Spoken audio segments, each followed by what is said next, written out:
In today's video, I'm going to teach you how to add testimonials in Google Sites. Testimonials are a simple way to build credibility on your site, and adding them in Google Sites is quick once you know where to look.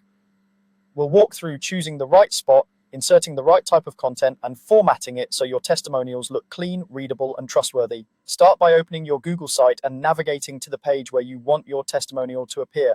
Think about placement before you add anything. Many people like to place a short testimonial near the top of a landing page to support a key message, and a longer list of testimonials on a dedicated page. Keeping things concise and relevant helps visitors quickly understand the value you provide.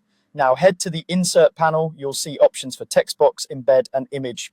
Each one serves a different piece of your testimonial. Use a text box for the quote itself and the attribution. Click text box, then type the testimonial in quotation marks. Beneath the quote, add the author's name and, if appropriate, their role or organization. Keep privacy in mind and only include details you have permission to share. To make the quote stand out, you can italicize it, slightly increase the font size, or change the text color to a subtle, accessible tone that still maintains strong contrast. If your testimonial already lives elsewhere, like a public page or a hosted widget, choose Embed. Paste a URL to a published review or switch to embed code if you have it. This is useful when you want to show a verified review from a platform your audience already trusts. To add a face to the quote, select Image. Upload a headshot or a small logo that represents the author or their organization. After the image appears, resize it so it doesn't overpower the text, and position it neatly next to or above the quote.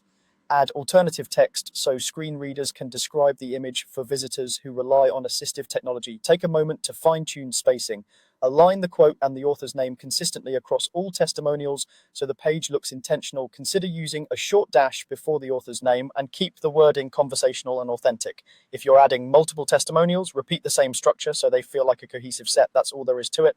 By opening your site, using Insert to add a text box, embed, or image, and then entering the quote, author, and photo, you'll create testimonials that look professional and help visitors trust your message. Thanks for watching and happy building.